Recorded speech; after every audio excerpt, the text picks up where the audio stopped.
Heckling, a participatory sport. Now, what you guys have to decide is there a question mark after it, or a period, or nothing? What does a club want to do with heckling? I'll try and fill in what heckling is, how it fits in with various parliamentary situations, and what the history is within the club. You, Mr. or myself, a few other stalwarts would typically come out with a source or a here. That's the basic part of heckling. What you guys might recognize as heckling is a witty, hopefully witty, we'll take what we can get occasionally, snappy, something from the audience, occasionally from one of the debaters. So it is not unusual. What I really want to say and bring out is that it has been part of the club. With so many new members, it isn't necessarily known or accepted or utilized. And I guess what you have to decide is, do you want to do that? Are you up for a quick witty remark that will deflate the speaker from the floor or from one of these speaking positions? So it is really up to you. The point being that the club doesn't frown on it. In other situations, and I'll use parliamentary debating, like the House of Commons, Canada, UK, whatever, other debating clubs or worlds, and here are the three that I've chosen to highlight. Parliamentary debating in the House of Commons, heckling is not looked upon very well. Typically, if you heckle, the speaker will almost certainly throw you out unless you shut up. So it isn't really part of a House of Commons debate. You'll occasionally hear uproar or outrage from typically the opposition benches. As an example, during the various Senate scandals, when Mr. Harper was explaining how he did this and he didn't know that and so on and so on. And you would hear on the recordings the opposition just go absolutely berserk, and then the speaker saying order, order, order. So that's one thing. It isn't heckling, but it is part of parliamentary procedure, parliamentary debating.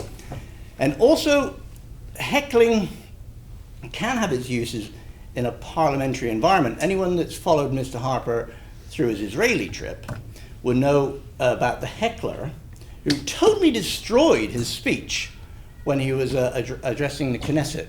So heckling does have a use, and it can be used to devastating effects, because no one will remember what Mr. Harper said, but everyone will remember that he was interrupted by a heckler, and it was the heckler that got the attention.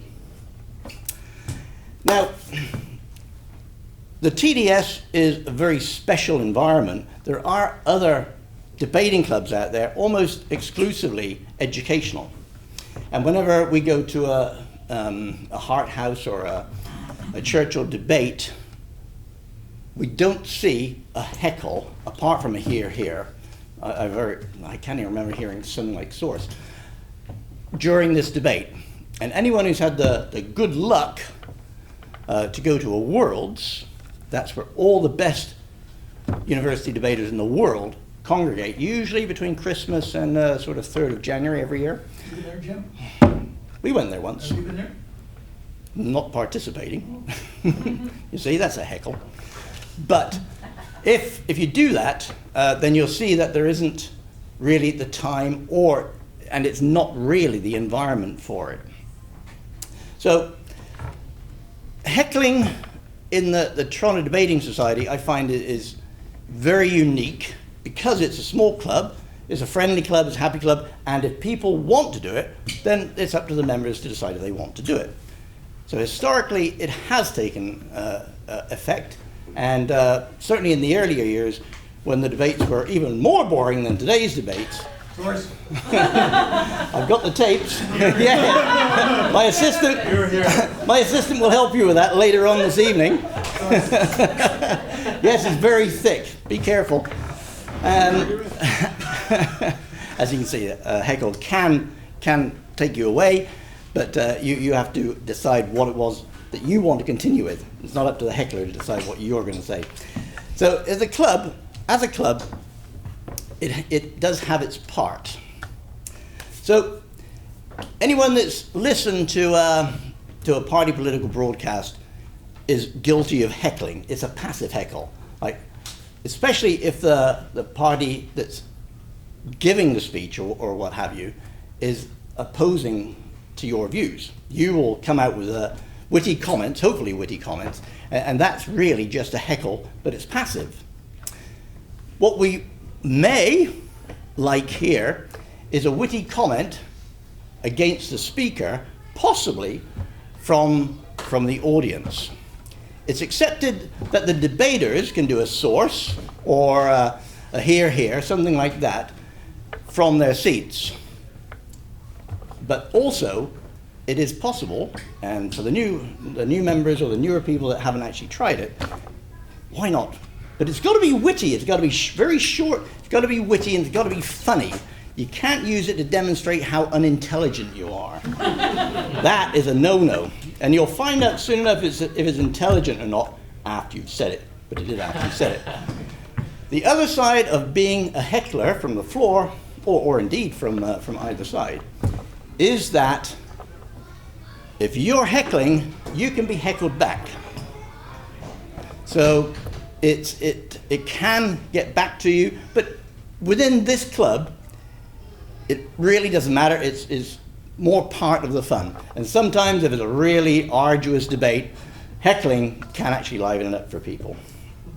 So look upon a heckle as a kind of point of information where you don't actually ask anything. It really is just an interaction or an interruption, hopefully with some class and style. The wittier the better. Now, if you're actually up here and you're being heckled, Mr. Harper demonstrated how it should be done in a professional environment. That is, you ignore it and you speak louder and you carry on. If you're in an environment where there's a speaker, the speaker should step in and just tell the heckler to be quiet if it goes on too long. Now, if you're being heckled up here, you have to be very quick thinking to get something back and hopefully turn the heckle around.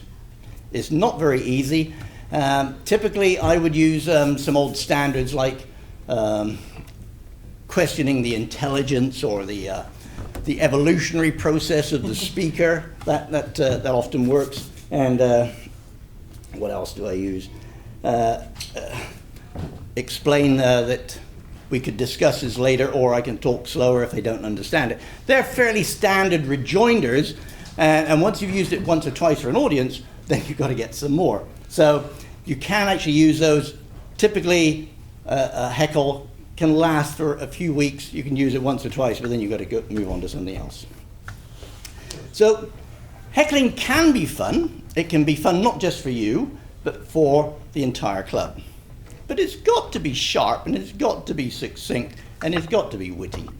If you've left your intelligence at home, just stay quiet. So, for the newer members, it's there. You don't see it very much, but you can use it if you're up for it and you're out there and you don't mind a heckle back. So, it's your club. The club's strong and has survived and moved on to greater things because the members decide where it wants to go and move it in that direction. So all I'm saying is I personally like heckling, as anyone that's been here long enough will know. It's up to you if you want to use it. It's up to you if you want to play this game, and I personally hope you do. It's not club policy yet. It's not club policy. So enjoy yourselves. Oh. There is a question from the floor, which is coming from Michael, is unusual. I was just wondering if you had any personal examples of where a lack of intelligence actually helped you in your question. Oh, usually it's my lack of intelligence, yes. That's usually helped me with my answers. Thank you. Is that it? That's it. Thank you so much.